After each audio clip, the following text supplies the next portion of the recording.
Bonjour, bonjour, j'espère que vous allez bien, chers amis. Je tenais à vous remercier pour les vues, pour les pouces que vous faites. Les pouces sont importants pour le référencement, évidemment, les partages, évidemment, et puis alors les abonnements avec la petite cloche. Merci à toutes et à tous.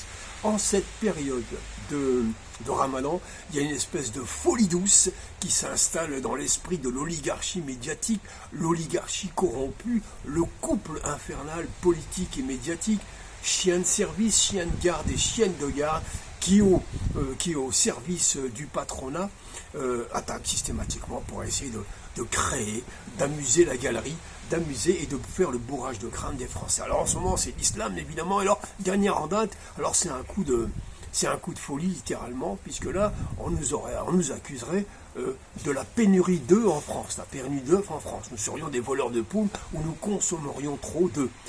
Pendant la période de Ramadan, évidemment, à cause des bourrecs, à cause peut-être des feuilles de briques aussi, on nous accuse d'une folie pareille. Alors que c'est la grippe aviaire qui est derrière ça, hein. C'est la grippe aviaire. Mais bon, la classe politique et médiatique, c'est elle qui doit être malade de la grippe aviaire. Elle nous accuserait donc de faire trop de consommation d'œufs. Ça fait les gorges chaudes et les choux gras de la presse médiatique. Et on nous accuserait finalement de tout. Ça me fait penser à ce que disait Michel Audiard, les cons osent tout, c'est même à ça qu'on les reconnaît. Et là, franchement, en France, on est en train d'atteindre des sommets de crétinisme et d'abrutissement jamais atteints, je crois, même à la pire période de l'intox. Alors, il n'y a pas eu que ça, puisqu'il y a 2 ans, je me souviens qu'Édouard Leclerc, vous savez, le patron des magasins, était venu dire il y a pénurie d'huile, mais de l'huile, vous connaissez la chanson de Réglisse, mais de l'huile. On leur a été accusé aussi il y a 2 ans de consommer trop d'huile, période de Ramadan oublie, c'est nous qui serions à l'origine de la pénurie d'huile aussi. Alors, il a été dire ça, puis après il s'est rétracté parce qu'il a pensé à business, vous savez, comme tous les gros patrons français qui jouent le patriotisme économique, mais ils n'ont qu'un souci, c'est quand ils gagnent du pognon, eux et le CAC 40, évidemment, c'est d'aller le placer en Suisse ou dans les paradis fiscaux. C'est ça leur patriotisme. Ils aiment la France, mais avant d'aimer la France, ils aiment la finance. Et alors on aurait été, nous, les responsables de la pénurie d'huile avant de se rétracter. Eh bien, bis repetita, ça recommence aujourd'hui avec cette nouvelle connerie balancée dans les médias, en disant que s'il manque d'eux, c'est nous. Voilà. En tous les cas, l'islam, encore une fois, période de Ramadan, c'est la maraude des médias, du couple diabolique et satanique que sont le politicien et le journalisme, entre parenthèses. Hein. C'est le pire métier du monde. Hein. Je déteste toute cette prétention à la presse, me dégoûte. En général, ce sont des gens profondément ignorants, à part une poignée, évidemment. On ne va pas jeter l'opprobre sur tout le monde. En fait, ce couple politique médiatique, pardon du terme, ça me fait penser au proxénète et à sa péripatéticienne. Le proxénète et sa péripatéticienne. Et hachali maïstelj, comme on dit, je ne parle pas de la bonne presse qui existe, évidemment. Donc, nous serions responsables de tout, et en ce moment, ça fait rage. D'ailleurs, le dernier en date, le Kent et la Barbie de la politique, un certain Bardala qui arrive bien, Brochingui, n'est-ce pas? Eh bien, pour cacher ses frasques avec Marion Maréchal, le fait qu'il ait arnaqué, qu'il ait tenté d'arnaquer l'État en gonflant les factures comme une vulgaire racaille, en col blanc, ces factures des Européennes, eh bien on apprend que pour masquer encore un peu plus, il aurait antidaté dans des calepins les dates des factures, etc. On sent effectivement que ce type est arrivé au fond du trou, que le trottoir médiatique lui va bien, lui et les siens, et que pour pousser plus loin, pour faire oublier un peu tout ça, eh bien, lui, il s'attaque directement au voile, comme toutes et tous, mais lui, il va plus loin, il veut même l'interdire dans la rue. Il veut même l'interdire sur la voie publique. Bon, on voit qu'il n'a jamais ouvert un livre concernant la laïcité. Je l'inviterai, s'il sait lire, s'il prend le temps de lire, entre De Broching et de Lifting, n'est-ce pas? Eh bien, de lire Jean Bobéro, qui est le spécialiste, comme je vous l'ai déjà dit, de la laïcité en France et qui a obtenu la chaire au Collège de France de la laïcité. Voilà. Mais peut-être parler de tout ça à Bardella et aux fachos, c'est peut-être jeter de la confiture à des cochons, mais s'ils pouvaient s'instruire un peu, ça ferait peut-être du bien. J'aimerais aussi revenir sur un autre lascar de la politique qui n'avait pas trouvé mieux pour montrer sa haine des Palestiniens d'afficher le drapeau israélien, pas à Tel Aviv, à Nice. Il s'agit d'Estrosi qui avait affiché momentanément le drapeau israélien à côté du drapeau français. À ma connaissance, Nice, anciennement italienne, anciennement monégasque, Nizia, c'était son vrai nom, est française. Et je ne vois pas ce que le drapeau israélien a à faire là-dessus. Eh bien, cet ami de Sarkozy, eh bien, apparemment, est mis en examen dans une affaire très trouble de corruption et d'argent. Ce même Estrosi, il y a quelques années, quand le précieux et très honorable procureur Éric de Montgolfier avait été nommé justement dans la région PACA, parce que c'est plein de bidouillages, de magouilles et de carambouilles, bien Éric de Montgolfier suivait les affaires, notamment de la franc-maçonnerie, assez dégoûtante dans cette région-là. Et quand Éric de Montgolfier se présentait au conseil municipal, où son épouse, Estrosi, parlait d'Éric de Montgolfier en termes de raclure. Il le taxait de raclure et autres noms d'oiseaux. Ça, c'est Estrosi qui s'adressait ainsi à Éric de Montgolfier. Mes propos, vous pouvez les vérifier, évidemment, en lisant l'un des tout derniers livres d'Éric de Montgolfier. Voilà, c'est ce corrompu potentiellement qui parlait ainsi, et un suppôt totalement à l'entité sioniste.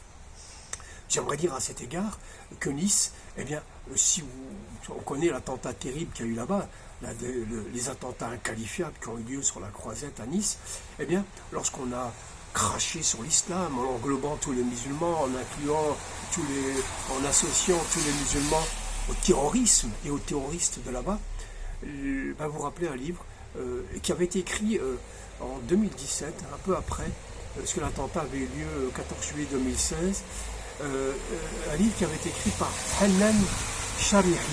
Hanan Sharihi est une jeune Marocaine qui a écrit un livre qui s'appelle « Ma mère patrie », mère M-E-R, accent grave R-E, parce qu'en fait la première victime du camion du criminel, la première victime était la maman, Fatima, la maman de Hanan Sharihi, qui a permis de dire « les victimes ne sont pas choisies, les criminels tuent », voilà, aveuglément.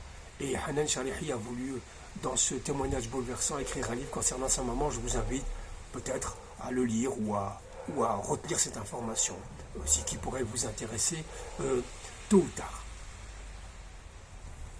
Et pour rester un petit peu dans cet esprit-là, j'aimerais aussi vous conseiller, j'essaierai de le mettre en description, je n'y arrive pas toujours, je ne suis pas un pro de la technique, j'aimerais vous conseiller une vidéo sur TikTok qui a été faite par une femme marocaine qui s'appelle le visage des normalisateurs fait honte à nous Marocains. Le visage hideux des normalisateurs nous fait honte à nous Marocains, les Marocaines, je crois pas qu'elle s'appelle Saadia. J'essaierai de vous la mettre en description. C'est un témoignage en arabe et en français terrible, terrible, un réquisitoire terrible sur la collaboration du Makhzen et tout le dégoût que lui inspire cette collaboration qui humilie, comme elle le dit, le Maroc, qui ne ressemble à rien, qui ne veut pas s'associer au sionisme et encore moins aux crimes commis depuis maintenant 1 an et qui se poursuit avec le dernier massacre en date. Cette femme est flamboyante et c'est ça le Maroc. Le vrai Maroc, c'est celui-là. C'est pas le Maroc du Makhzen, c'est le Maroc du Siba, comme on l'appelait Siba, c'est la campagne, c'est le vrai Maroc. C'est pas le Maroc du bling-bling, etc. Et cette vidéo et cette femme, Saadia, dit beaucoup de choses qui doivent nous associer, nous rassembler autour de notre indignation concernant tous ces crimes.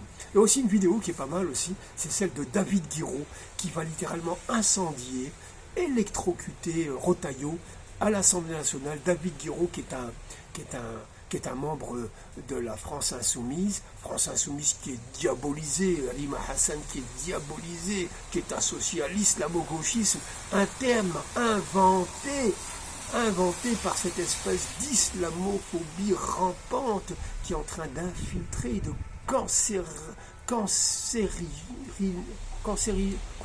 c'est ça, cancérigéniser, enfin vous trouverez le mot, la France avec l'islam, islamo-gauchiste qui n'existe pas, c'est une invention complètement. Eh bien, David Guiraud a rappelé le contexte, a rappelé surtout Rotaillot à ses devoirs, a rappelé aussi à Rotaillot, comme l'a fait à Paty, l'histoire réelle des massacres et des génocides commis en Algérie. Il lui a rappelé des choses évidentes sur l'investissement des travailleurs algériens dans la construction de la France, mais aussi dans les guerres, dans les tranchées, tous ces hommes venus d'Afrique du Nord et les Algériens en tête, parce que c'est jamais référencé comme ça, mais j'aime pas faire cette compétition, mais de très loin les plus nombreux à être venus se battre pour la France. Et les premiers, dès le 19e siècle, c'était les Algériens. Bref, il n'y a pas de compétition là-dedans, mais bravo à David Giraud d'avoir un peu tenté de remettre les pendules à l'heure dans ce contexte d'hystérie où la focalisation après l'islam, après les œufs, après ceci, après le voile,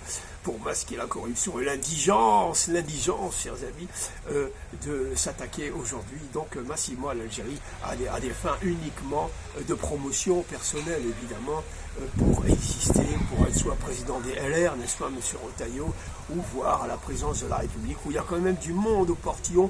L'Élysée va devenir une espèce de boîte à sardines, où tout le monde voudra s'y précipiter, après que l'Élysée fut à l'époque on l'appelait l'hôtel d'Évreux, je crois, fut là où logeait la maîtresse de Louis XV, c'est ça, oui, c'était la Pompadour, Louis XV, oui, c'était la prostituée, la maîtresse du roi, on va dire ça comme ça, qui était logée dans ce merveilleux hôtel particulier qui aujourd'hui, effectivement, beaucoup de monde se presse à son portillon. En France, la guerre continue, enfin le bras de fer entre la France et l'Algérie, une guerre ou une rivalité quasiment artificielle et gonflée aussi autour des OQTF. J'aimerais rappeler d'ailleurs, comme l'ont rappelé plusieurs, notamment Benjamin Mastora, qui a rappelé aussi juste au passage à la Rouate en Algérie, dans le sud algérien, où quasiment la population avait été massacrés, mais dont les responsables à la Rouate avaient été décapités. Et puis les têtes des Algériens qui ne sont pas revenus encore, qui sont encore au musée de l'homme, pourquoi avoir conservé ces crânes d'Algériens décapités aussi là-bas? Tout ça reste effectivement dans l'histoire qui n'est pas refaite. Juste dire, au niveau des OQTF, eh bien, comme le dit Benjamin Mastora et d'autres spécialistes, il y a autant d'OQTF qui sont refusés par l'Algérie que le Maroc ou la Tunisie. L'Algérie a accepté 3000 expulsés. Elle ne les a pas bloqués, mais ça on ne le dit pas. L'Algérie a accepté en 2024 de récupérer 3000 Algériens qui ont été expulsés. Mais non, on fait une fixation, une espèce comme ça de focalisation sur les soixantaines que l'Algérie a refusées récemment. Alors comme on le disait d'ailleurs dans pas mal des commentaires dans la précédente vidéo, ça c'est une histoire d'argent évidemment, c'est une histoire d'argent, beaucoup d'argent, puisque l'Algérie s'est tournée pour des raisons aussi historiques vers l'Italie, vers l'Espagne aussi, donc la France, eh bien, voilà, c'est vrai que le business recule un peu, et puis c'est pas les comportements de la classe médiatique et des crachats et des vomis systématiques et tous les jours des médias qui vont arranger les affaires entre les deux rives. Écoutons plutôt des sages, un peu comme au Paty, écoutons des sages comme de Villepin. J'insiste parce qu'il n'y en a pas beaucoup qui la ramènent sur ce terrain-là, qui eux essaient de rabibocher ce couple-là. Je vous remercie justement sur les commentaires. J'aimerais remercier aussi ce commentaire qui m'a rappelé qu'il y avait un livre aussi à lire si vous aimez le roman, La guerre d'Algérie, l'occupation romancée, mais qui repose sur des faits historiques aussi. C'est l'historien écrivain Jules Roy qui a écrit Les Chevaux au soleil. C'est une histoire de l'Algérie vraiment quasiment sur un siècle, sur 9 volumes je crois, qui raconte les faits historiques vrais, romancés c'est vrai, des histoires d'amour très curieuses mais qui se basent aussi sur une certaine réalité entre l'occupation algérienne, les opportunistes, les criminels et puis alors les histoires qui se tisseront autour de belles Algériennes qui vont faire craquer certains officiers français qui ont du sang sur les mains, mais qui aimeraient aussi se taper, les Algériennes. Excusez-moi de la vulgarité, mais c'est un peu comme ça que ça s'est aussi passé. Je passe sur les viols, évidemment, sur le vol. Si vous voulez aussi en savoir un peu plus, et là j'envoie ça en vrac, si j'ose dire, de lire, si vous trouvez, le merveilleux livre de Pierre Péan, L'or des Algériens et comment quelques centaines de millions de francs or ont été volés dans le trésor de la Casbah, cet argent qui est reparti avec Louis-Philippe, le roi de France, ensuite récupéré via un paradis fiscal qui était à l'époque l'Angleterre. Napoléon III va aller récupérer ce pognon-là. Au passage, il y aura de l'argent qui sera tapé par certains banquiers. Même Rothschild, nous dit-on, se serait un peu servi sur le dos du trésor algérien. C'est vous dire, ses amis, si on n'a pas encore percé tous les secrets, toute la scélératesse de cette occupation, bien entendu. J'en profite aussi juste vous dire qu'apparemment, ce qu'on savait un peu quand on avait lu Marc Duguin, l'excellent écrivain, que Israël est au cœur de l'assassinat de John Fitzgerald Kennedy, le président américain, parce qu'il voulait regarder de plus près la fabrication des bombes atomiques à Daytona après que des services franco-israéliens auraient déjà volé les secrets de la fabrication à la France, du moins aidé quelque part pour le nucléaire civil par Pierre Mendès France. Ouais, c'est lui qui va donner le nucléaire civil. Les Israéliens vont trouver le moyen de le transformer en bombe atomique, évidemment. Et c'est quand John Fitzgerald Kennedy va vouloir interdire tout ça qu'il semblerait, ça a été déclassifié par Trump, que Israël trempe jusque-là dans le crime là. Curieusement, ce Trump, eh bien, malgré ça, soutient à bras-le-corps les crimes commis par Israël et continue à leur livrer des armes et leur donne des feux verts génocidaires pour continuer à faire ce crime reconnu par la CPI et un peu tous les États du monde. De plus en plus, les gens voient ce pays comme étant un pays qui est à mettre de côté, qui se déshumanise par rapport aux crimes commis sur la population civile de Gaza. Pour conclure, chers amis, le procès de Sansal a eu lieu au tribunal de Dar el-Baïda à Alger. Verdict le 27 mars. Le tribunal indépendant algérien d'une Algérie indépendante et souveraine, je le rappelle quand même, un certain Trissotin et Trissotine qui ignorerait l'histoire de l'Algérie, elle a requis le tribunal 10 ans de prison pour espionnage. Maintenant c'est requis, on a vu les vidéos où ils discutent carrément à Tel Aviv avec le Mossad, enfin qui s'occupe aussi de géographie, cette France ou ces médias qui sont pris de sansalite aiguë à l'aider, etc. On a l'impression que c'est le génie de la littérature, ce scribouillard à 3 francs 6 sous, défendu systématiquement avec des espèces d'éditoriaux faits par des espèces de sinistres journalistes qui soutiennent en mettant son nom un peu partout. On veut un peu le Roushdisé, comme un peu Salman Rushdie. Non, c'est pas le même talent du tout. Et puis Rushdie n'a jamais craché ni sali son pays. Donc procès verdict le 27 mars. J'ai vu brièvement, mais alors quelqu'un qui se prend pour le nombril du monde, un ridicule inouï, c'est Daoudi, la Daoudite, la Daoudia, qui se prend vraiment pour un personnage central de la littérature mondiale. Vraiment, il faut qu'il reste en France. Il laisse croire qu'en fait, en Algérie, il n'y a jamais eu de littérature, jamais eu de poésie, jamais eu de poésie arabe sublime, jamais eu de poésie berbère comme l'a défini notre grand poète Pamouloud Faraoun, l'autre, ça va me revenir. Et alors, les mêmes qui viennent effectivement manger à la table des médias pour cracher sur l'Algérie, comme le Sifaoui, voleur de 300 000 € du fonds Marianne, je le rappelle quand même. Voilà, je voulais simplement vous dire un peu tout ça, chers amis. N'oubliez pas de partager, évidemment de faire des vidéos, faire des commentaires, faire des pouces en l'air et de vous abonner. Merci infiniment. Je cherchais le nom de ce poète qui a écrit un livre qui s'appelle Berbérité, qui est un livre très très important.